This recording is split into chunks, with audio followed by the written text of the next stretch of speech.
যে সমস্যাগুলো 90-এর আন্দোলনে ওঠে নাই, যে আমাদের রোগ কোথায়, সেটা 24-এর আন্দোলনে উঠেছে।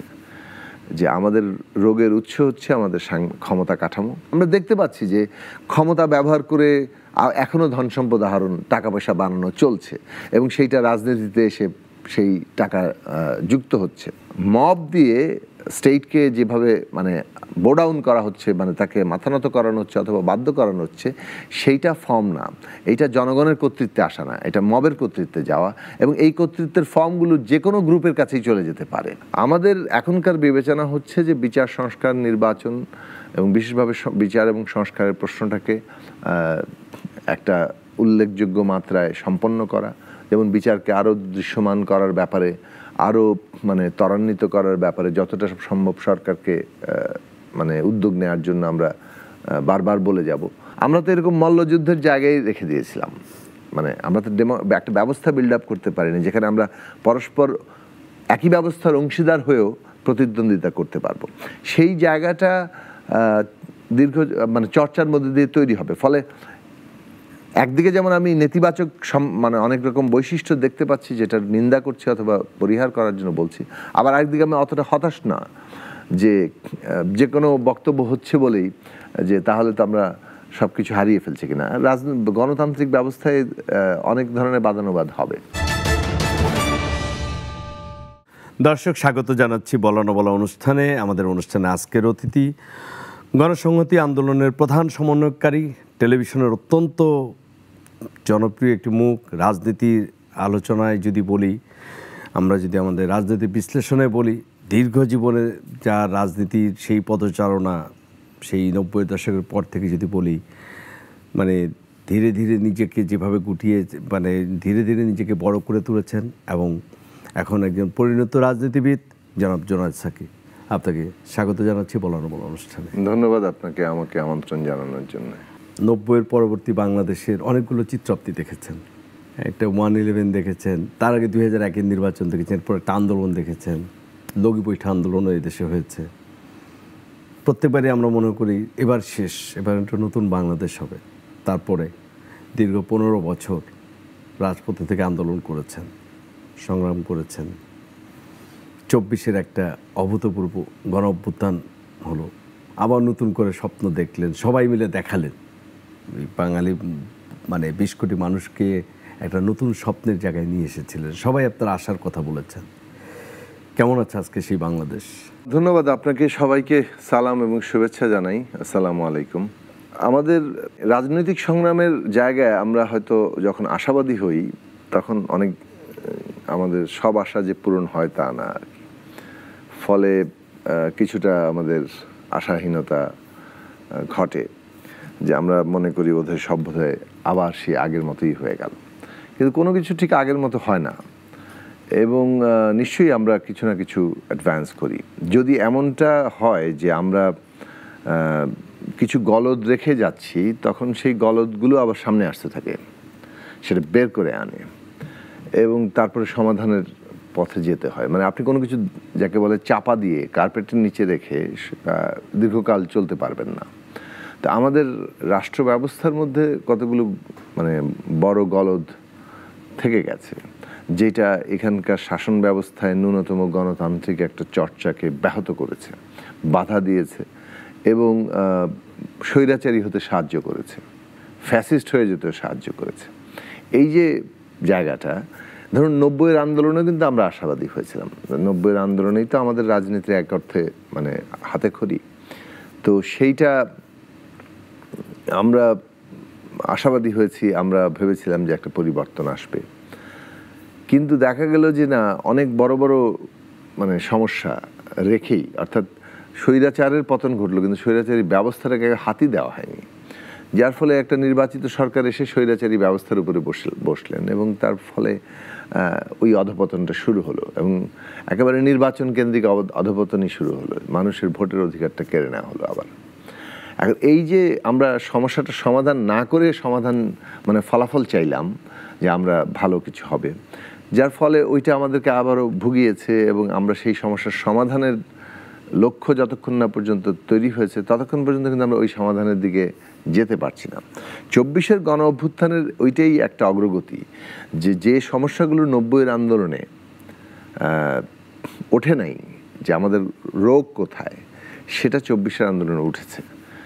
যে আমাদের রোগের উৎস হচ্ছে আমাদের ক্ষমতা কাঠামো, এবং এইখানে এর মধ্যে ন্যূনতম ক্ষমতার ভারসাম্য কোনো ব্যবস্থা নেই, কোনো প্রতিষ্ঠান গড়ে তোলার ব্যবস্থা নেই, যার ফলে কেউ স্বৈরাচারী হয়ে উঠতে চাইলে তাকে ব্যবস্থাগত দিক থেকে যে কিছুটা প্রতিরোধ করা, সেটার কোনো সুযোগ নাই।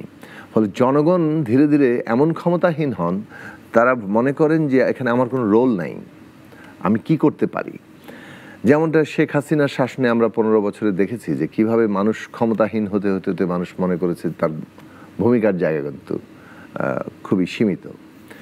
কিন্তু যখন আবার এটা তো দীর্ঘকাল চলে না, একদিকে যেমন মানুষ ক্ষমতাহীন ভাবতে থাকতে পিছু হটতে থাকে, আবার তার মধ্যে কিন্তু একটা প্রতিক্রিয়াও তৈরি হতে থাকে, সে ক্ষুব্ধ হতে থাকে এবং দেয়ালে পিঠ ঠেকতে থাকে, এবং একটা পর্যায়ে আসে যখন সে মনে করে যে এখন যদি আমি না নামি, আমি কিছু না করি, তাহলে আমার অস্তিত্বটাই থাকবে না। এই অবস্থাটাতে শেখ হাসিনা পৌঁছে গেছিলেন।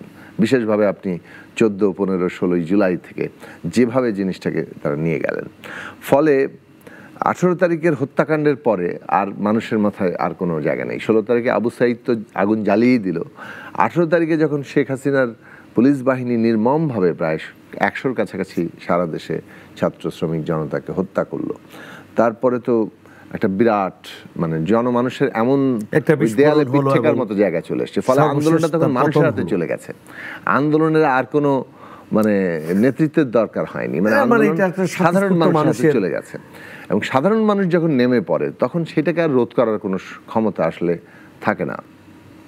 সেই জায়গাটায় আমরা একটা জায়গায় পৌঁছেছি। কিন্তু এর দিকটা হচ্ছে যে এইবার রাজনৈতিক সংগ্রামের মধ্যেও ওই যে ক্ষমতার যে কাঠামো, স্বৈরতন্ত্রের যে উৎস, বিদ্যমান ক্ষমতা কাঠামো, সেইটা বদলানোর একটা আকাঙ্ক্ষা তৈরি হয়েছিল। অভ্যুত্থান সেটাকে আরও জোরালোভাবে সামনে এনেছে, এবং আমাদের এই অভ্যুত্থানের যারা অংশগ্রহণকারী সাধারণ মানুষ, আন্দোলনকারী, সকলের মধ্যেই আশাটা জেগেছে যে আমরা একটা গণতান্ত্রিক বাংলাদেশ চাই, পুরনো জায়গায় ফিরতে চাই না। যার ফলে এই যে সংস্কারের আলোচনা চলছে, ন্যায় বিচারের আলোচনাটা চলছে, এবং একটা ভালো নির্বাচনের মধ্য দিয়ে আমরা যাতে এই সংস্কারটা শেষ করতে পারি, সেইটারও একটা কাঠামোগত জায়গা নিয়ে আমরা কথা বলছি। এইগুলো কিন্তু খুবই ইতিবাচক ঘটনা। এখন কেউ বলতে পারেন যে আমরা তো কোনো বদল দেখছি না, আইন শৃঙ্খলা পরিস্থিতি, মানুষের নিরাপত্তা, চাঁদাবাজি, দখলদারিত্ব, এগুলো তো সব মনে হচ্ছে আগের মতোই আছে, কিংবা কোনো কোনো ক্ষেত্রে বেশি দেখতে পাচ্ছি। একটা ক্ষমতার বদল তো ঘটছে না। আওয়ামী লীগ যারা পুরোটা নিয়ন্ত্রণ করতো তারা চলে গেছে, এখন এটার রিপ্লেসমেন্ট তো হচ্ছে, এবং সেই রিপ্লেসমেন্ট হতে গিয়ে একদিকে যেমন দৃশ্যমান হচ্ছে, অন্যদিকে তাদের মধ্যকার অন্তর্কন্দল আরও ব্যাপারটা চোখের সামনে স্পষ্ট করে আনছে। এই ক্ষেত্রে ধরেন বিএনপি একটা বড় রাজনৈতিক দল, তার সারা দেশময় কাঠামো আছে, বিএনপি এই রিপ্লেসমেন্টের জায়গাতে আছে। এইটা বিএনপি ঠেকাতে পারতো কি না প্রশ্ন না, প্রশ্ন সেটা তো একটা সকলের মধ্যেই আছে। বিএনপি এইটা ঠেকানো দরকার ছিল। তাদের যে অভ্যুত্থানের মানুষের প্রত্যাশা আকাঙ্ক্ষা, সেই প্রত্যাশা আকাঙ্ক্ষার জায়গায় জাস্ট যা ছিল সেটাই আবার এক দলের জায়গায় আরেক দল সেটা করবে, এইটা কিন্তু মানুষ প্রত্যাশা করেনি। ফলে দল হিসেবে নতুন বাস্তবতায় নিজেকে খাপ খাওয়ানোর জন্যই বিএনপির কঠোর হস্তে এটাকে নিয়ন্ত্রণ করার চেষ্টা করা দরকার ছিল। একটা রাষ্ট্রের তো কতগুলো কাঠামো হচ্ছে, ধরেন একটা হচ্ছে নির্বাহী বিভাগ, বিচার বিভাগ, শাসন বিভাগ, আমরা বলি যেই জায়গাগুলো। পুলিশ হচ্ছে একটা রাষ্ট্রের যদি বলি যে সবচেয়ে বড় একটা জায়গা মানুষের, জনগণ, ধরুন আমি আপনি যেখানেই যাই, আমাদের বিপদ আপদ যাই হোক, আমাকে দিন শেষে পুলিশের কাছে যেতে হয়। আপনারা সংস্কারের এতগুলো কথা বললেন, এতগুলো মিটিং করছেন, পুলিশের সংস্কার কমিটিটা এইটা যে প্রতিবেদন, এটাই আজ পর্যন্ত আলোর মুক্তি না। আমি ওই জায়গাটাই ঠিক আসছিলাম। আমি আলোচনাটা যে জায়গায়, ধরেন আপনি তো শুরুতে বললেন যে প্রত্যাশার জায়গাটা, আমাদের বাংলাদেশটা কেমন আছে। এখন মানুষের একটা প্রত্যাশা তো আমি যেটা বললাম যে আমরা যখন আশা করি তখন সবটা মিলে একেবারে পুরোটাই চাই, কিন্তু আমরা আসলে বাস্তবতার জায়গা থেকে কতটুকু পাচ্ছি কতটুকু পাচ্ছি না, কোনটা পাচ্ছি আর কোনটা পাচ্ছি না, কেন পাচ্ছি না, সেই প্রশ্নগুলোর আমাদের একটু খতিয়ে দেখলে আমরা হয়তো আমাদের কিছুটা উত্তরের কাছাকাছি যেতে পারবো। সেই জায়গা থেকে যে কথাটা আমরা তুলছিলাম যে বরং রাষ্ট্রের যে পুনর্গঠনের মানে প্রত্যাশাটা, সেটার প্রক্রিয়ায় কিন্তু আমরা আছি। সেখানেও শতভাগ অর্জন হচ্ছে তা না, কিন্তু সেইটার প্রক্রিয়ায় আমরা আছি এবং উল্লেখযোগ্য অগ্রগতি হচ্ছে। একেবারে কিছুই হচ্ছে না, উল্লেখযোগ্য হচ্ছে। যেমন আমি সাকিবে বলি আপনাকে, ইতিমধ্যে সংস্কার প্রস্তাব, আমি শেষ করি, সংস্কার প্রস্তাবে অনেকগুলো গুরুত্বপূর্ণ জায়গা, যেমন সংবিধানের 70 অনুচ্ছেদের সংস্কার, আপনি প্রধানমন্ত্রীর মানে মেয়াদকাল 10 বছর, না 10 বছরে একমত হয়ে গেছে। তারপরে ধরেন সেপারেশন অফ জুডিশিয়ারি, সেটাও একটা আলাদা হওয়া, এই প্রশ্নগুলোর সাথে আপনার একটা আমরা অনেক দূর অগ্রগতি হয়েছে। আরও কতগুলো প্রশ্ন আছে যেখানে এখনো আলোচনা চলছে। কিন্তু আবার আমি যেটা বললাম যে আপনি যদি দৈনন্দিন আমাদের দেখেন, সাদা চোখে বাংলাদেশকে তাকান, তাহলে আমরা কতটা বদল দেখতে পাচ্ছি। সেই ক্ষেত্রে অনেকগুলো সমস্যার জায়গা, তার মধ্যে এই যে একটা সাম্প্রতিক সময়ে ধরেন একজন ব্যবসায়ীকে যেভাবে হত্যা করা হলো যে নৃশংস কায়দায়, এইটা তো একটা আমাদের পুরো দৈনন্দিন জীবনটাকে একেবারে উন্মোচন করে দিয়েছে, পুরো জাতি বিস্মিত হয়ে গেছে, পুরো সারা দেশে একটা আলোড়ন তৈরি হয়েছে। এই কথাটার আমি ব্যাখ্যায় যাচ্ছি, যেটা তো ভয়ঙ্কর একটা ঘটনা, তার নিন্দা করা দরকার। এবং এইখানে যেমন যারা অপরাধী তাদেরকে গ্রেফতার করা, বিচার করা দরকার। তাদের যে ধরনের দলে পৃষ্ঠপোষকতা পেয়েছে, বিএনপির মতো দলে কিংবা তার যুব দল, তারা যুক্ত হয়েছিল, এবং এই যে যুক্ত হওয়ার প্রক্রিয়া, সেটা নিয়ে এই দলকেও জবাবদিহি করতে হবে যে কিভাবে এই মানে আশ্রয় পাচ্ছে এবং তারা এই ধরনের কাজ করতে পারছে। কিন্তু একই সাথে এটা বলবো যে আইন শৃঙ্খলা বাহিনী করলোটা কি, পুলিশ কি করলো? পুলিশ মানে খুব কাছাকাছি থানা ছিল, তারা যে সেখানে এই ধরনের একটা ঘটনা ঘটছে খবর পাওয়া মাত্র তারা সেখানে যাওয়া, সেই জায়গাটাতে তারা ঠিকমতো রেসপন্স করছে না। এবং এই ঘটনা তো আসলে আরো 2 দিন আগের ঘটনা, এটা তো ভিডিও না বেরোলে তো আমরা জানতামই না যথার্থভাবে। এমনকি আমাদের এত মিডিয়াও কিন্তু মানে এই ঘটনাগুলো একটা অদ্ভুত জায়গা যে তার মানে হচ্ছে যে একটা নেক্সাস কোথাও না কোথাও কাজ করছে। তাহলে কেন সেই পুলিশের তো এই অ্যাকশনটা কথা ছিল না। আমি ওই কথাটা ফিরে আসি যে ধরেন বিএনপি বড় দল কিংবা যে সমস্ত দলগুলো কোনো না কোনো ফর্মে গোপনে প্রকাশ্যে এই চাঁদাবাজি, দখলদারিত্ব, অনিয়ম, দুর্নীতি এগুলো সুযোগ নিচ্ছে। এককভাবে খালি বিএনপি করছে তা না, বাট মানে ডেফিনেটলি বিএনপির এখানে বড় দায় আছে। বিএনপির কাঠামোটা বড়, সুতরাং সে ওখানে ঢুকছে। আমি এই বিশ্লেষণটা কেন করছি, দেখেন আমাদের এখানে একটা পেট্রন ক্লায়েন্টের একটা ব্যাপার আছে, সমাজটাই কাঠামোর মধ্যে দাঁড়ানো। বিরাট অংশের মানুষ নানা প্রাইভেট ম্যানেজমেন্টে চলে, রাষ্ট্র সেখানে খুব উপস্থিত নাই। রাষ্ট্র উপস্থিত হচ্ছে ওই প্রাইভেট ম্যানেজমেন্টকে সহায়তা করে, মানে আইন শৃঙ্খলা বাহিনী সংযোগে ওই প্রাইভেট ম্যানেজমেন্ট চলে। সাধারণত সরকারি দল এটা করে, কিংবা বেশি ক্ষমতাশালী যারা আছে তারা এটা করে। তাহলে এই ক্ষমতাশালী দলের সাথে আইন শৃঙ্খলা বাহিনী যে সুবিধাটা তাকে দেয়, এই নেক্সাসের কারণে কিন্তু সে ওটা করতে পারে। যদি আইন শৃঙ্খলা বাহিনী এই জায়গায় অবস্থান নিত যে না, পুরনো এই ধরনের রীতি, এই তৎপরতা, এই ঘৃণ্য তৎপরতা চলবে না, মানে কিংবা আরেকটা ভদ্র ভাষায় বললে পুরনো বন্দোবস্ত চলবে না, এখানে নতুন জায়গায় আমরা এসছি, কাজেই বাংলাদেশে ওই জায়গাগুলো আমরা হতে দিব না। তো পুলিশ সেই জায়গায় যাওয়ার ক্ষেত্রে প্রথম দিকে আমরা ভাবলাম যে আমাদের এখানে এই প্রতিষ্ঠানটা ভেঙে পড়েছিল, এটাকে পুনর্গঠন করতে সময় লাগছে, কিন্তু 1 বছর তো পেরিয়েছে, তাই না? এর মধ্যে পুলিশ সংস্কার কমিশনের রিপোর্ট এসছে, সেটার বাস্তবায়ন আমরা দেখছি না। পুলিশের মধ্যে যদি এরকম পুরনো ভঙ্গি থাকে যে ও আচ্ছা, সামনে তো বিএনপি ক্ষমতায় আসতে পারে, অথবা আমার তাদের সাথে যোগাযোগ রাখতে হবে কিংবা তাদের খুশি করতে হবে, এইটা তো মানে তার মানে অন্তর্বর্তী সরকার ব্যর্থ, অথবা তারা এটা হতে দিচ্ছেন কোনো একটা কারণে। এই জায়গাটা তো প্রশ্ন উঠবেই, প্রশ্ন ছাড়া তো আপনি এই জায়গায় যেতে পারেন না। ব্যর্থতার জায়গাটা আমি বড় করে দেখতে চাই যে তারা পুলিশকে অ্যাকশনে নিতে পারছেন না, কার্যকরভাবে তারা যে এই জিনিসগুলো প্রতিরোধে ভূমিকা রাখবে সেই জায়গায় নিতে পারছেন না। তো তারা কতটা লোককে জবাবদিহির আওতায় এনেছেন, যেখানে এই ধরুন এই জায়গাতে কি মানে থানার কর্মকর্তারা, পুলিশ কর্মকর্তারা কি জবাবদিহির আওতায় এসছে যে তোমরা এখানে ভূমিকা নিতে পারো নাই কেন? কিংবা বিভিন্ন জায়গায় যে অকারেন্স ঘটতে যে পারে না তা না, কিন্তু ঘটার আগেও কিছু ব্যবস্থার ব্যাপার আছে, আবার ঘটার পরে আপনি কি ধরনের ভূমিকা নিচ্ছেন সেই ভূমিকা কিন্তু একটা বার্তা দেয় সমাজে, মেসেজ দেয়। সেই মেসেজের উপরে কিন্তু বাকি ইয়াটা নির্ভর করবে। কিন্তু যদি এইটা মেসেজ পাই যে সবাই মিলে বরং এই মানে আপকামিং পাওয়ার পার্টিকে খুশি করতে চাচ্ছে, তাহলে তাদের লোকেরা এরকম বেপরোয়া হবেই। এই জায়গাটা বাস্তবতা। সুতরাং একটা দিক দায় হচ্ছে সরকারের এবং রাষ্ট্রের, অন্যদিকে যে পার্টিটা ক্ষমতায় যাবে বলে মনে করছে তারা যে এই ধরনের মানে সব ধরনের পেশি শক্তি সন্ত্রাসী তাদের দলে এসে জায়গা নিয়ে মানে এই ধরনের কাজগুলো করতে পারছে, সেটা সেই দলকেও কিন্তু বিবেচনায় নিতে হবে এবং জনগণের কাছে জবাবদিহি করতে হবে। জনগণ কিন্তু এই জিনিস পছন্দ করছে না এবং তার ফলে জনগণের ভূমিকা যেটা আগামী নির্বাচনের মধ্যে আমরা দেখব হয়তো, যে কারণে আমরা বারবার বলেছি যে প্রত্যেকটা দলকেই বদলাতে হবে। মানে বাংলাদেশে আমরা চেয়েছিলাম, আমরা যেমন আমাদের দলের দিক থেকে আমরা পরিষ্কার ভেবেছিলাম, আমরা দেখতে পাচ্ছি যে ক্ষমতা ব্যবহার করে এখনও ধন সম্পদ আহরণ, টাকা পয়সা বানানো চলছে এবং সেইটা রাজনীতিতে এসে সেই টাকা যুক্ত হচ্ছে, কিংবা ধরেন আপনার নানা ধরনের দুর্নীতি সেটা এখনো পর্যন্ত টিকে আছে। এবং একটা শেষ কথা বলি যে পুরনো আওয়ামী লীগের যারা মানে টাকা পয়সা বানিয়েছে তারা কিন্তু এই লেনদেনটার সাথে যুক্ত হয়ে কতগুলো পার্টির সাথে তারা নানাভাবে যুক্ত হয়ে তারা নিজেদের নিরাপত্তা নিশ্চিত করছে, ফলে দেশের ন্যায় বিচারও ক্ষতিগ্রস্ত হচ্ছে।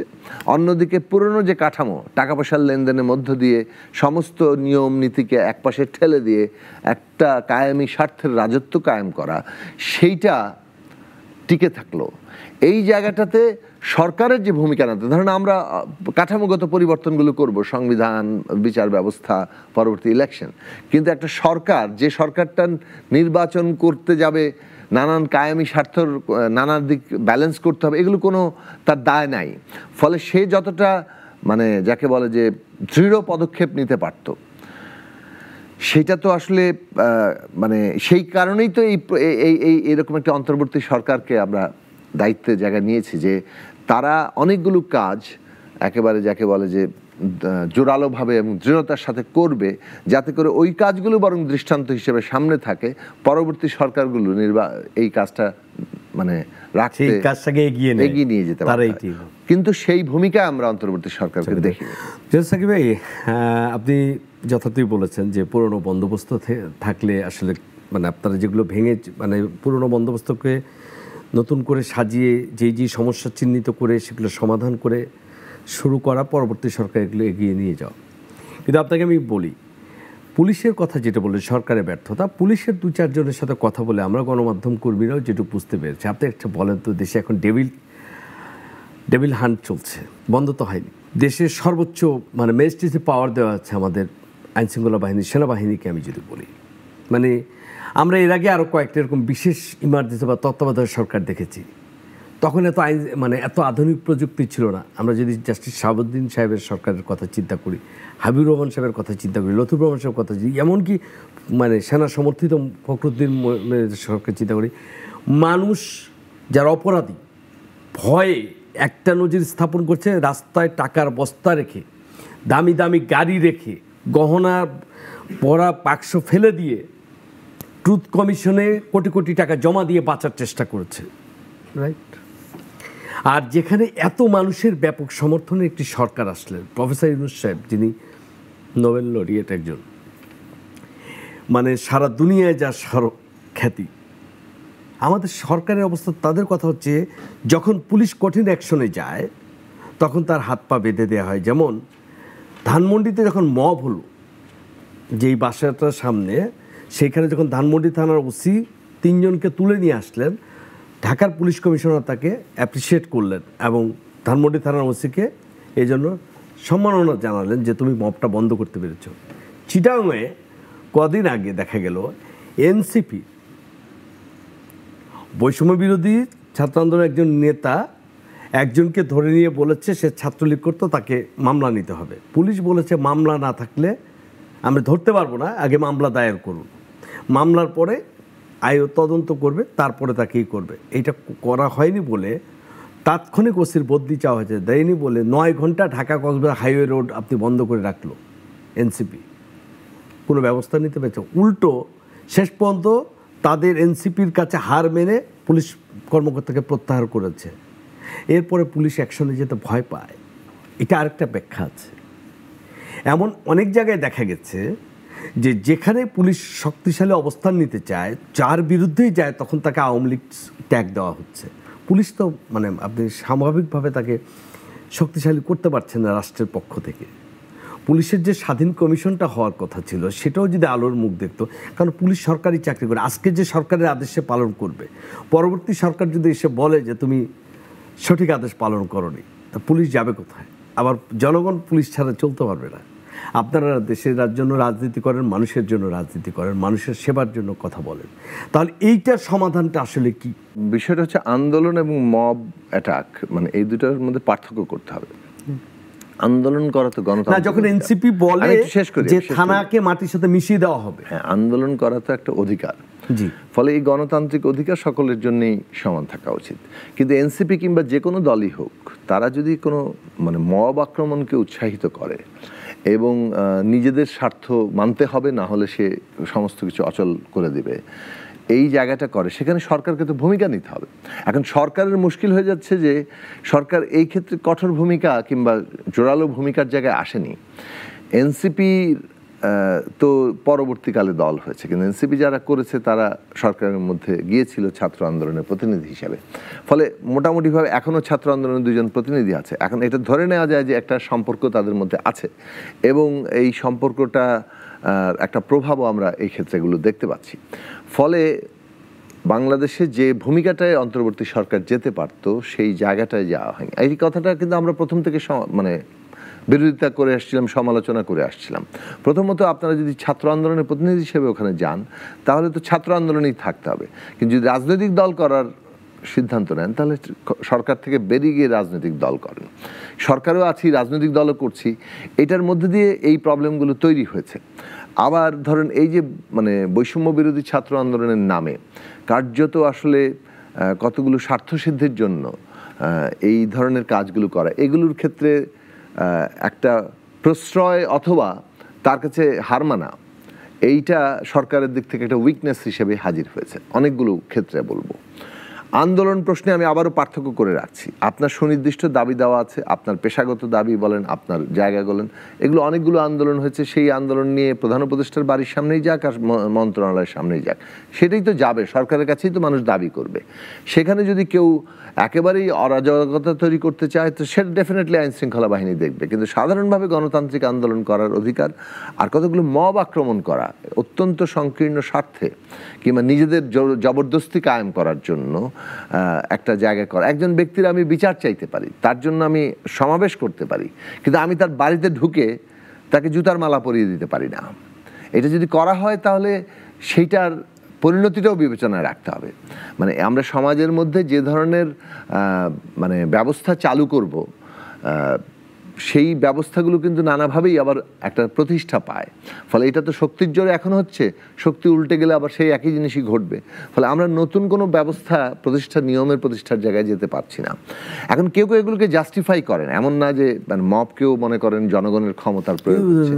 কিন্তু সরকারের প্রধান উপদেষ্টা প্রেস সচিব বলেছেন যে মবের ঘটনাগুলো, বলছে এটাকে আমি মব বলবো না, এটা উনি বলছেন এটাই তো বললাম যে কেউ কেউ প্রেশার গ্রুপ হিসেবে জাস্টিফাই করেন কিংবা কেউ মনে করেন এটা হয়তো তার উপলব্ধি এটা, কিন্তু এইটা ভুল এবং বিপজ্জনকও। এই কথাটাই বললাম যে এটা ভুল কেবল না, এটা বিপজ্জনক। ভুল এই দিক থেকে যে এই যে একটা মানে রীতি তৈরি করা হচ্ছে, সেই রীতি মানে একটা কোনোভাবেই আইন শৃঙ্খলা, তাহলে রাষ্ট্রের যে ন্যায্যতা সেটাকে নানাভাবেই এটা ক্ষতিগ্রস্ত করে। 2 নম্বর জিনিস হচ্ছে যে আপনি এই যে দৃষ্টান্তগুলো স্থাপন করছেন সেটা ভয়ঙ্কর রূপে নানাভাবেই কিন্তু প্রতিষ্ঠিত হয়ে যাবে। ফলে এটা নানা রকম ঘটনা ঘটবে। মানে আমি আপনাকে পছন্দ করি না, আমি চাইলেও কিছু লোক জোগাড় করে আপনার উপর কিন্তু আক্রমণ করতে পারবো। ফলে নাগরিকের যে নিরাপত্তা এবং বিচার পাওয়ার অধিকার, তার যে জীবনের অধিকার, এই অধিকারগুলো কিন্তু যে কোনো মুহূর্তে হুমকির মুখে পড়ে যাবে। ফলে এইটা রাষ্ট্রকেই দেখতে হবে, রাষ্ট্রকে তো নিজেকে অ্যাসার্ট করতে হবে, রাষ্ট্রকে তো সামনে হাজির থাকতে হবে। এখন রাষ্ট্র মানে কিন্তু যদি আমরা দেখি যে একটা বল প্রয়োগের সংস্থা, একটা খুবই নিপীড়ক যন্ত্র, সেটা যেমন একটা চেহারা রাষ্ট্রের, সেই রাষ্ট্রের চেহারা বদলে সেটাকে জনগণের কর্তৃত্বে রাখা, তার নিজের যে অধিকার এবং তার যে মানে স্বার্থগুলো সেইটাকে বাস্তবায়নকারী সংস্থা হিসেবে রাষ্ট্রকে পরিণত করা, সেইটা আমাদের লক্ষ্য। সেই কাজটাই তো আমরা সংগ্রামটা তো সেই জায়গায় করছি। ফলে রাষ্ট্র জনগণের কর্তৃত্বে আছে এবং রাষ্ট্র জনগণের অধিকারগুলোকে রক্ষা করছে, তার কাজে ব্যবহৃত হচ্ছে, সেই জায়গাটায় আমরা নিয়ে যেতে চাই। সেটা করার জায়গাতে এইটা তার ফর্ম না। মব দিয়ে স্টেটকে যেভাবে মানে বো ডাউন করা হচ্ছে, মানে তাকে মাথা নত করানো হচ্ছে অথবা বাধ্য করানো হচ্ছে, সেইটা ফর্ম না। এইটা জনগণের কর্তৃত্বে আসা না, এটা মবের কর্তৃত্বে যাওয়া। এবং এই কর্তৃত্বের ফর্মগুলো যে কোনো গ্রুপের কাছেই চলে যেতে পারে। এটা নৈরাজ্য জায়গাটাকেই তৈরি করবে এবং কতগুলো গোষ্ঠী তৈরি করবে, তার দ্বন্দ্বের জায়গা তৈরি করবে। ফলে এটা একই সাথে ভুল এবং বিপজ্জনক, সেই কথাটা বারবার আবারও বলছি। এখন আমরা যেটা দেখতে পাচ্ছি যে জামাত ইসলামী হোক, এনসিপি হোক কিংবা বিএনপি হোক, আমরা এই দলগুলোর ক্ষমতার প্রতিদ্বন্দ্বিতাটা দেখতে পাচ্ছি। ক্ষমতার প্রতিদ্বন্দ্বিতার জায়গায় যেমন আমাদের সাথে অনেক জায়গায় আমরা এই ক্ষমতার প্রতিদ্বন্দ্বিতার মধ্যে পড়ছি। আমরা যেটা করছি সেটা হচ্ছে যে পুরনো কায়দায় মানে এই লড়তে চাইছি না যে আচ্ছা এটাকে একটা মল্লযুদ্ধে পরিণত করো এবং শক্তি প্রদর্শনই একমাত্র রাজনৈতিক জায়গা। আমরা চেষ্টা করছি যে এখনও আইনশৃঙ্খলা বাহিনী কিংবা রাষ্ট্র কিংবা তার যে নিয়ম, সেই প্রক্রিয়াটাকে এফেক্টিভ করার জন্য। এখন সেটা ব্যর্থ হলে তো একটা পর্যায়ে গিয়ে টিকে থাকার জন্য মানুষকে ওই মল্লযুদ্ধেই ফিরতে হয়। এখন এইখানেই আমাদের বক্তব্যের জায়গা যে কেউ এটাকে মল্লযুদ্ধের দিকেই নিয়ে যেতে চাচ্ছে, পুরনো বন্দোবস্তেই মানে গিয়ে ঠেকাতে চাচ্ছে। রাষ্ট্র কিন্তু সেখানে কোনো ভূমিকা রাখছে না, বরং সে ওই প্রসেসটাকে সাহায্য করছেন। আমরা যেটা করতে চেয়েছি যে এইখানে বদলাতে হবে পরিস্থিতি। যারা জবরদস্তি করতে চাইছে তারা জবরদস্তি আর করতে পারবে না, এই মেসেজটা তাদের পাওয়া দরকার। এবং সেইখানেই প্রশাসনের ভূমিকা। যে সমস্ত পুলিশ কর্মকর্তারা কিংবা প্রশাসনিক কর্মকর্তারা শক্তিশালী পক্ষকেই কেবল সাপোর্ট দিয়ে যাচ্ছে, তারা অভ্যুত্থানের স্পিরিটের সাথে, অভ্যুত্থানের মানুষের যে আকাঙ্ক্ষা তৈরি হয়েছিল তার সাথে পুরোপুরি বিপরীত কাজ করছে। কারণ অভ্যুত্থানের মানুষের আকাঙ্ক্ষা হচ্ছে ন্যায় প্রতিষ্ঠিত হবে এবং তুমি যত বড় ক্ষমতাশালী হও না কেন, তোমাকে একটা নিয়মের কাছে মানে তার অধীনে এসে দাঁড়াতে হবে। এই জায়গাটুকু প্রতিষ্ঠা করার দায়িত্বপ্রাপ্ত কে? রাষ্ট্রের বিভিন্ন সংস্থা এবং প্রতিষ্ঠানগুলো।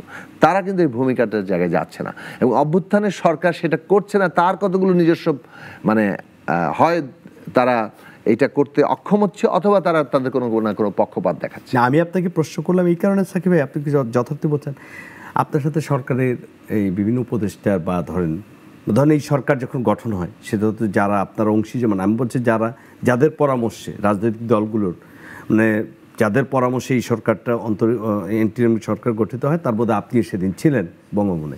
বলছি যে আপনি তো জবাবদিহি চাইতে পারেন, কারণ জনগণের তো সরাসরি গিয়ে প্রধান উপদেষ্টাকে জিজ্ঞেস করার অবস্থা নেই।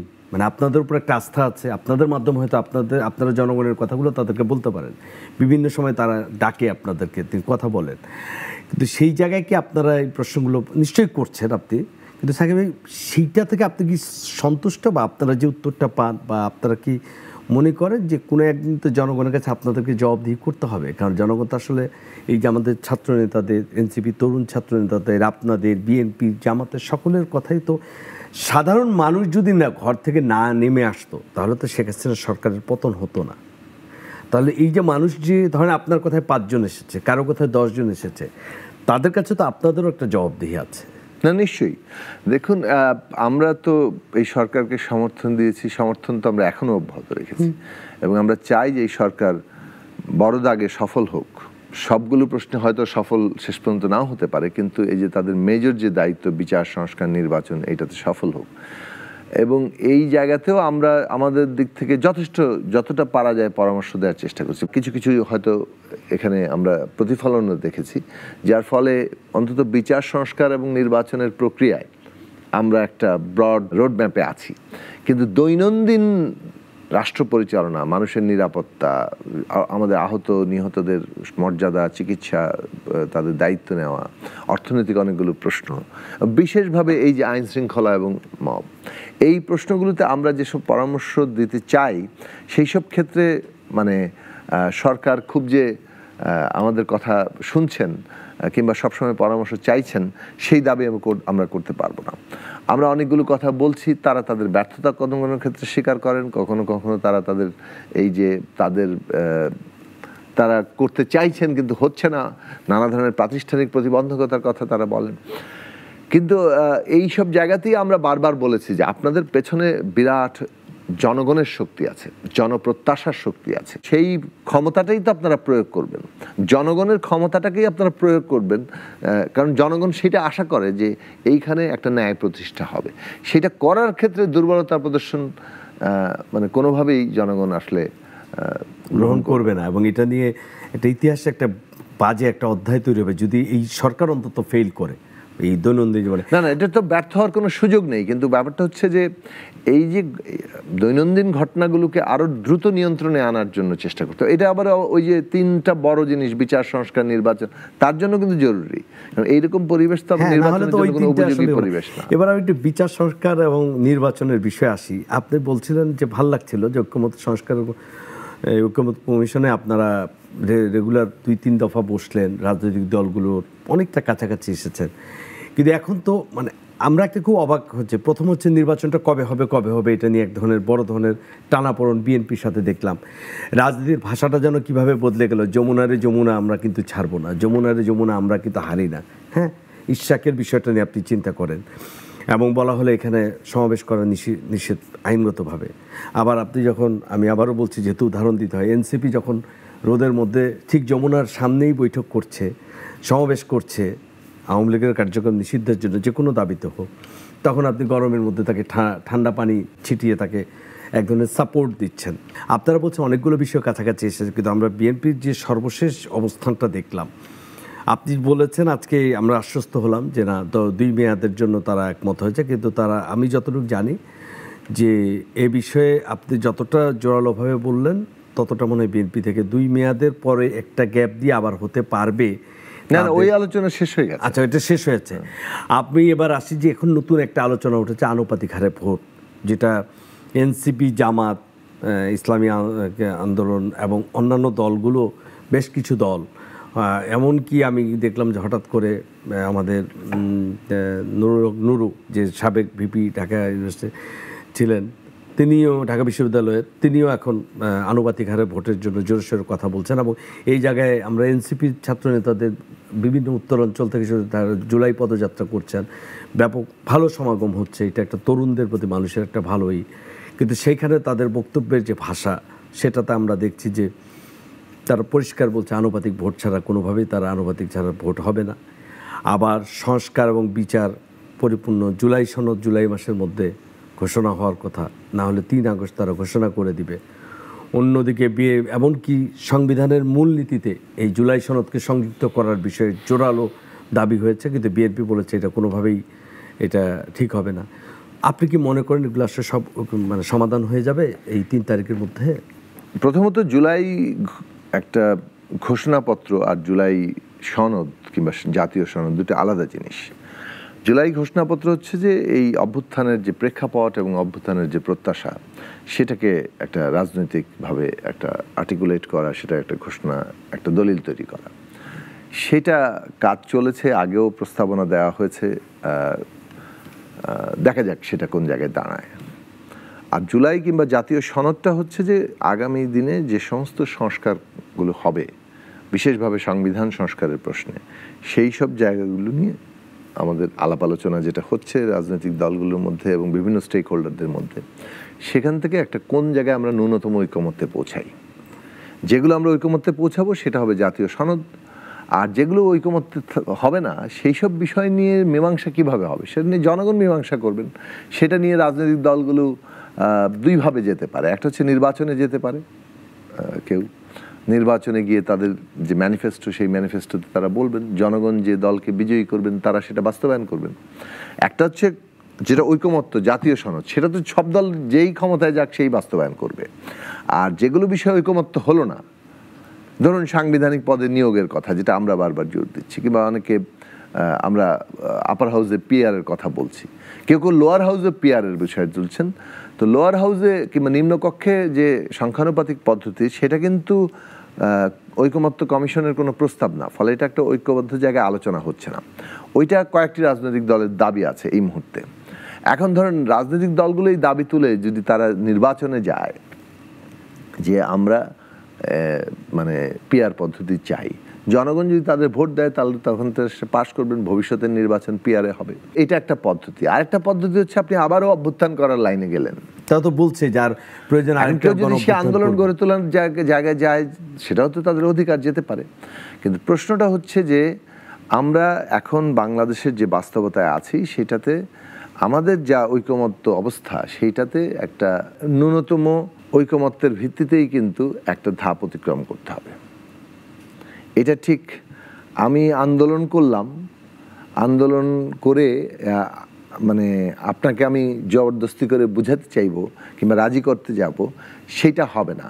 আপনি আন্দোলন করতে পারেন কিন্তু শেষ পর্যন্ত জনগণকে এখানে মতামত দেওয়ার সুযোগ দিতে হবে, হয় সেটা নির্বাচনের মধ্যে দিয়ে আর নয় অভ্যুত্থানের মধ্যে দিয়ে, বিপ্লবের মধ্যে দিয়ে। এনসিপি তো বলছে গণপরিষদ নির্বাচন দেন আপনি। না না, গণপরিষদ নির্বাচন মানে সেটা তো আলোচনা হবে। তো আমরা যেমন সংবিধান সংস্কার পরিষদের নির্বাচন চাচ্ছি, সেটা এই নির্বাচনটা আলোচনা হতে হবে। তো কেন এটা চাওয়া হচ্ছে সংবিধান সংস্কার পরিষদ? কারণ সংস্কার বিষয়ে আমাদের ঐকমত্য আছে। নতুন সংবিধান লেখার ব্যাপারে কিন্তু কোনো ঐকমত্য নাই।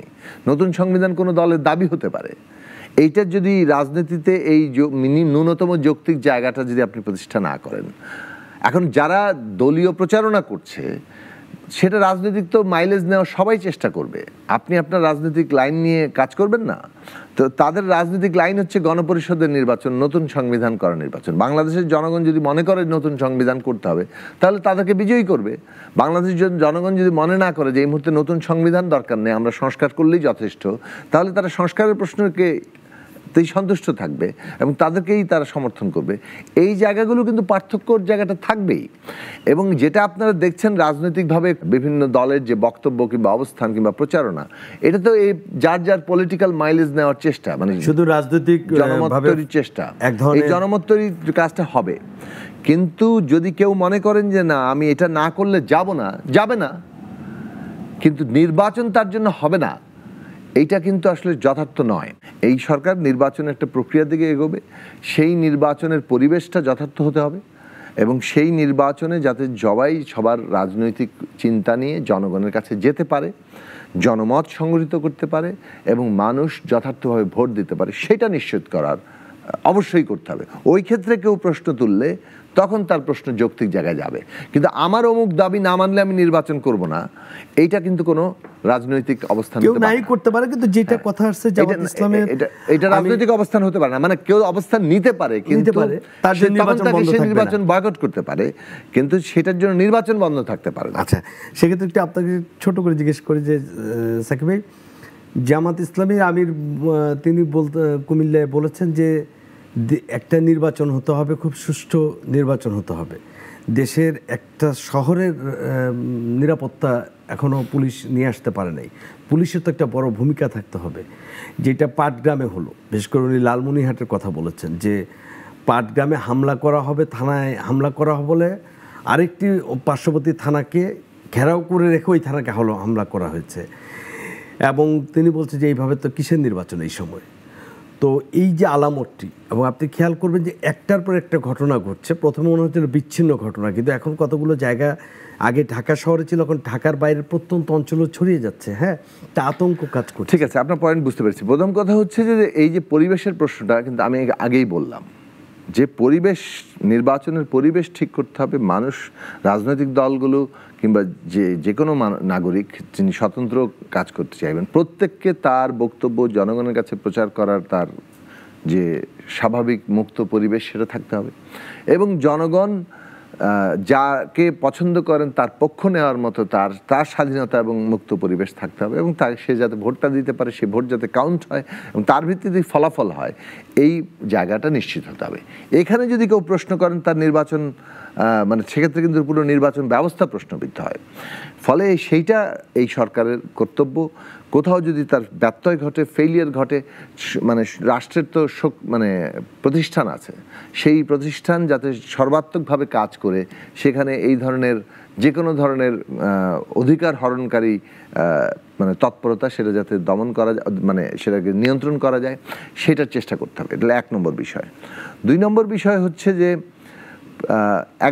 মানে ধরুন আমরা বিএনপি সমালোচনা করছি, বিএনপি আবার আরেকজনের সমালোচনা করছে, জামাত ইসলামী বিএনপি বিএনপি জামাত ইসলামী আমরা জামাত ইসলামী সমালোচনা, এনসিপি সমালোচনা করছি, এনসিপি অন্যদের সমালোচনা করছে। এইটা তো খুব স্বাভাবিক একটা রাজনৈতিক প্রক্রিয়া এবং প্রত্যেকেরই নানান রকম মানে প্রত্যেকের বিরুদ্ধে অনেকগুলো, বিশেষত এই দলগুলোর বিরুদ্ধে একটা অভিযোগ উঠেছে এবং অভিযোগ কারো ক্ষেত্রে বেশি কারো ক্ষেত্রে কম, কিন্তু অভিযোগহীন অবস্থায় কেউ নেই। হ্যাঁ, এইটা বিষয়টা তো মানে ভারটা তো জনগণকে নিতে হবে।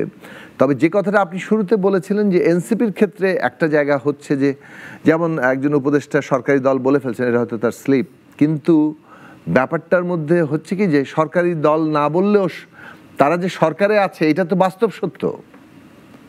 মানে দুজন ছাত্রদের আন্দোলন থেকে যাওয়া দুজন উপদেষ্টা তো এখনো সরকারে আছেন এবং তারা যে এনসিপির সাথে, এনসিপি যারা গঠন করেছেন তাদের সাথে অত্যন্ত ঘনিষ্ঠভাবে যুক্ত ছিলেন, একই জায়গায় ছিলেন, সেটার তো আর কোনো প্রমাণ করার কোনো প্রয়োজন নাই। মানে এটাও যদি আমাদেরকে এখন প্রমাণ করতে হয় যে না না আমরা নেই, আনুষ্ঠানিকভাবে তো আমরা এখনো মেম্বার হইনি, তাতে কি এসে যায়? এবং আমরা নিজেরা সবসময় এনসিপির নেতৃত্বকে বলেছি যে আপনারা যত দ্রুত সম্ভব সরকার ছেড়ে রাজনৈতিক দল, এবং এনসিপিকেও বলছি সরকারের বাইরে অবস্থান নেওয়ার চেষ্টা করেন। জনগণের দল হতে হলে জনগণের মধ্যে কাজ করতে হবে, এইটা পরিষ্কারভাবে আমরা বলতে চাই। এখন তারা যদি মনে করেন যে অমুক দল তো সরকারের থেকে দল গঠন করে আজকে বড় দল, আমাদেরও সেই পথে হাঁটতে হবে, তো এগুলো কোনো নতুন চিন্তার জায়গা না। আপনি একদিকে নতুন রাজনৈতিক বন্দোবস্তের কথা বলবেন এবং জনগণের পক্ষের দল হয়ে উঠতে চাইবেন, কিন্তু কার্যকলাপের দিক থেকে মানে যে সমস্ত পথগুলো গণবিরোধী হিসেবে চিহ্নিত হয়েছে সেগুলোর পথেকে আবার নানাভাবে জাস্টিফাই করবেন নিজেদের জন্য, সেটা আসলে খুব ভালো কিছু অবস্থান না। এখন সরকারের ব্যাপারটা হচ্ছে যে সরকার এই যে তার যে ডিলেমা, সে যে নিজে একটা নিরপেক্ষ অবস্থান নেবে এবং তার যে গ্রাউন্ডটা তৈরি করাটাই প্রধান দায়িত্ব, এবং সেই ক্ষেত্রে তাকে যথেষ্ট জোরালো ভূমিকায় আসতে হবে।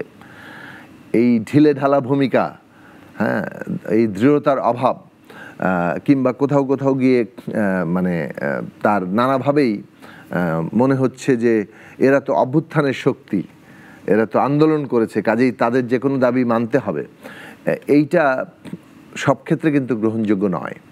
ফলে বিচার করতে হবে কোনটা ন্যায়সঙ্গত, সেই ন্যায়সঙ্গত জায়গার উপরে দাঁড়ানো দরকার এবং এখানে একটা নিরপেক্ষ জায়গায় তাকে দাঁড়াতে হবে।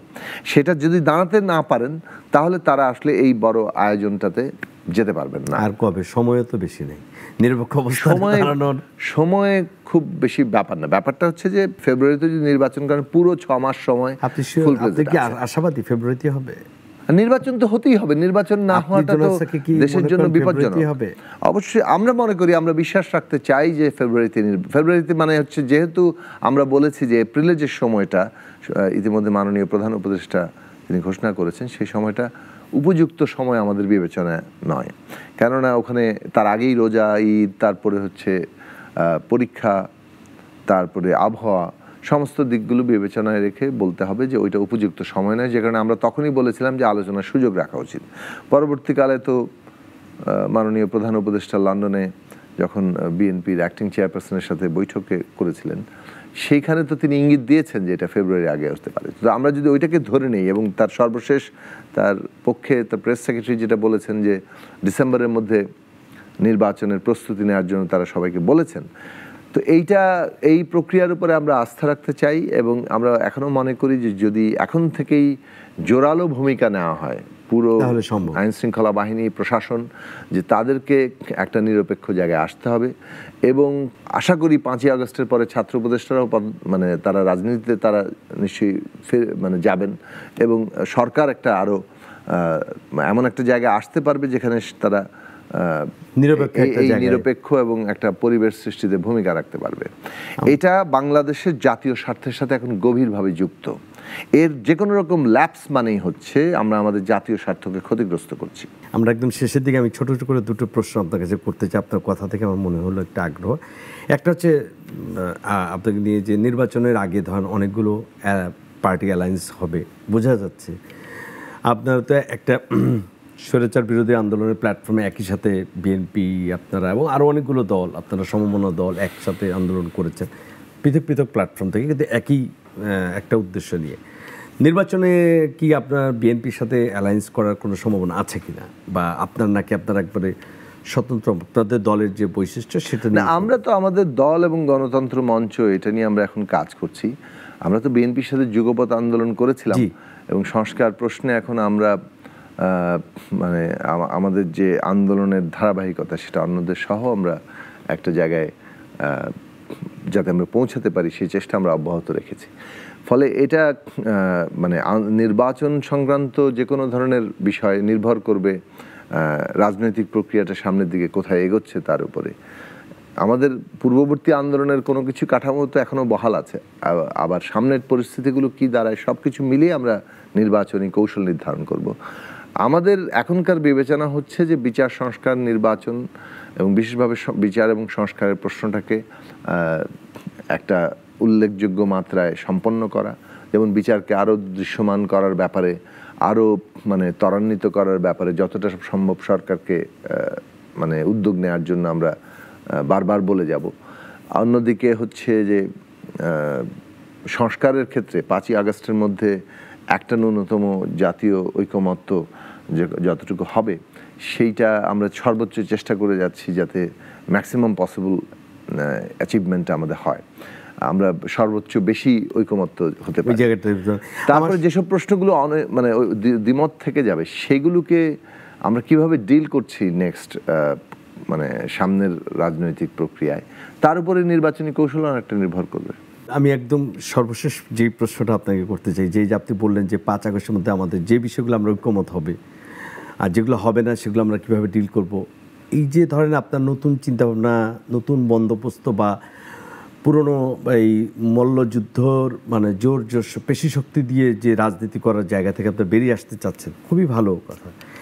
কিন্তু সাকিব ভাই, আপনি কি, আমি যদি আপনাকে বলি, আমরা যারা বেরিয়ে আসতে চাচ্ছি, মানে আপনারা যারা চাচ্ছেন যে রাজনৈতিক দলগুলো যে জন্য সংস্কার, রাজনীতিবিদরা কি মানসিকভাবে নিজেরা সেটা প্রস্তুত? আমি কথাটা এই জন্য বললাম, একটু সময় নিয়ে বলি। আমি যখন দেখি গত বছরের 5 আগস্ট পূর্ববর্তী সময় ছিল, একটা স্বৈরাচার সরকার, ফ্যাসিস্ট সরকার, পতিত সরকার, ভোটচোর সরকার, মানে অর্থনীতি সয়লাভ করা সরকার, সব ঠিক আছে। এরপরে প্রত্যেকের একটা আলাদা আলাদা প্ল্যাটফর্ম হয়েছে, ঠিক আছে। কিন্তু আমরা যখন ঠিক 10 মাস পরে এসে এরকম স্লোগান রাজপথে শুনি যে এনসিপি তারেক জিয়াকে নিয়ে যে কটূক্তি করে মানে স্লোগান দিচ্ছে, আবার হ্যাঁ ইসলামী আন্দোলন যেভাবে বিএনপিকে নিয়ে স্লোগান দিচ্ছে, আবার বিএনপি যেভাবে এনসিপিকে নিয়ে দিচ্ছে। আমরা দেখেছি এর আগে শেখ মুজিবের ছবি পা দিয়ে যেভাবে মোচড়ানো হয়েছে। গত কয়েকটা ঘটনায় বিএনপির অঙ্গ সংগঠনের কিছু ঘটনায় আমরা সামাজিক যোগাযোগ মাধ্যমে দেখছি বিএনপির নেতৃবৃন্দের ছবি যেভাবে পা দিয়ে মোচড়ানো হচ্ছে। তাহলে আমরা কি আসলে সব, আপনি নিয়ম কানুন সব করবেন, হ্যাঁ, কিন্তু যারা আমরা রাজনীতি করব, আমি বলছি আমি যদি শাপলা আমি প্রতীক না পাই, ধানের শীর্ষ থাকতে পারবে না, হ্যাঁ। আমি বলছি, একদল বলছে 10 মিনিট আমার নেতা হুকুম দিলে সরকারকে টেনে হিসে পদত্যাগ করাই ফেলতে পারবো, আরেক দল বলছে তাকে আমরা কুকুর দিয়ে তাকে আমরা খাওয়াবো। ওই দিক থেকে বলছে, মানে যে অশ্রাব্য স্লোগানও আমরা শুনছি, এবং বলছে যদি সাহস থাকে, জনগণ থাকে, তাহলে দিল্লিতে বা লন্ডনে যায় বসে রাজনীতি করতেন না। এই যে এই পর্যায়ে আমরা কি এই মানে নতুন বন্দোবস্ত কি এই ধরনের আক্রমণাত্মক রাজনীতি হবে না সৌহার্দ্যপূর্ণ রাজনীতি হবে? প্রথম বিষয় বলি যে আমি সাম্প্রতিক এই যে স্লোগানগুলো উঠেছে বিএনপির অ্যাক্টিং চেয়ারপারসন তারেক রহমানকে নিয়ে, সেটা অত্যন্ত মানে খারাপ দৃষ্টান্ত। এবং এই ধরনের রাজনৈতিক নেতৃত্বকে নিয়ে এই ধরনের স্লোগানটা একটা বলা চলে যে এমন এক ধরনের পরিবেশ সৃষ্টি করতে পারে যে পরিবেশে ন্যূনতম গণতান্ত্রিক চর্চা ক্ষতিগ্রস্ত হতে পারে। ফলে এইটা এসছে, আমরা বলবো যে পুরনো যে ঘৃণাভিত্তিক রাজনীতি সেটারই ধারাবাহিকতা, সেটাই এখনো পর্যন্ত বহাল রেখেছেন তারা। তো এই ধরনের স্লোগান যারা দিচ্ছেন তারা এক মুখে দুই কথা বলছেন আর কি, মানে একদিকে নতুন বন্দোবস্ত চাই, আরেকদিকে হচ্ছে আমরা সে পুরনো ঘৃণার রাজনীতি পুনরুৎপাদন করব। তো সেটা খুবই স্ববিরোধিতা এবং তাদের দ্বিচারী বৈশিষ্ট্য। তো এগুলো আছে এবং এটা ছাত্রদের মানে মুখ থেকে আসছে, কিন্তু মনে রাখা দরকার যে এটা ঠিক সাধারণ ছাত্রদের ব্যাপার না, এটা একটা একদল রাজনৈতিক ছাত্রদের ব্যাপার যারা একটা নির্দিষ্ট দল করেন অথবা একটা মতাদর্শে বিশ্বাসী। তো এই বিষয়টা আমরা আমরা নিন্দা জানাই একটা দিক, কিন্তু হ্যাভিং সেড দ্যাট, যে গণতান্ত্রিক একটা ব্যবস্থার মধ্যে তো রাজনৈতিক দলের মধ্যে বাদানুবাদ হবেই। কে কোন ধরনের ভাষা ব্যবহার করবেন সেটা তো মোটামুটিভাবে তাদের নিজস্ব সাংস্কৃতিক মানের উপরও নির্ভর করে। এখন এক এক দল, ধরুন বিভিন্ন দেশে আমরা এক একভাবে কথা বলতে দেখি।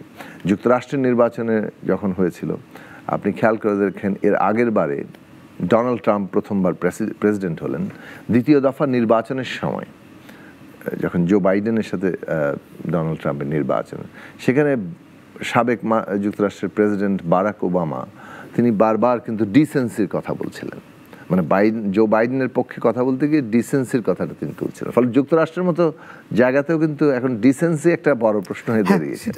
এখন আপনি ডিসেন্ট থাকবেন কি থাকবেন না? আপনি যদি আমাদের পার্শ্ববর্তী ভারতের নির্বাচনী তর্কগুলো দেখেন, সেখানেও কিন্তু অনেক ধরনের বক্তব্য, পাল্টা বক্তব্য, ক্রিটিসিজম, এমনকি গালাগালি পর্যন্ত চলে আসে, ওইটা গালাগালি লেভেলে চলে আসে।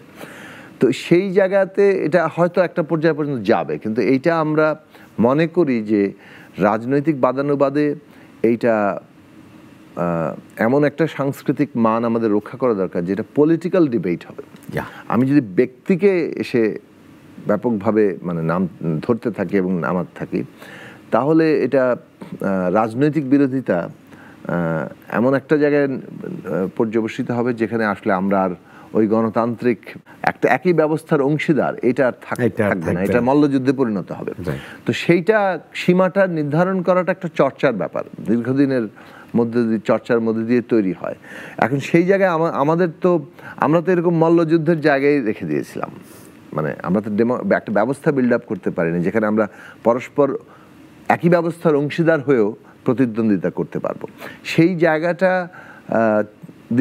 মানে চর্চার মধ্যে দিয়ে তৈরি হবে। ফলে একদিকে যেমন আমি নেতিবাচক মানে অনেক রকম বৈশিষ্ট্য দেখতে পাচ্ছি যেটার নিন্দা করছি অথবা পরিহার করার জন্য বলছি, আবার আরেকদিকে আমি অতটা হতাশ না যে কোনো বক্তব্য হচ্ছে বলেই যে তাহলে তো আমরা সব কিছু হারিয়ে ফেলছি কিনা।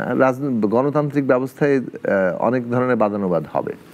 আপনি অনেক আশাবাদী মানুষ, আমরা আপনাকে দেখেছি, আপনি এর আগেও অনেক ঝাঁঝালো বক্তব্য দিয়েছেন, অনেক সরকারের কঠোর সমালোচনা করেছেন, কিন্তু একটা রাজনৈতিক বক্তব্য ছিল, কিন্তু কখনো আমি দেখিনি যে, আমি অন্তত আপনাকে যতদিন চিনি দেখিনি আপনি ব্যক্তিগতভাবে কাউকে অন্তত হেয় প্রতিপন্ন করেছেন।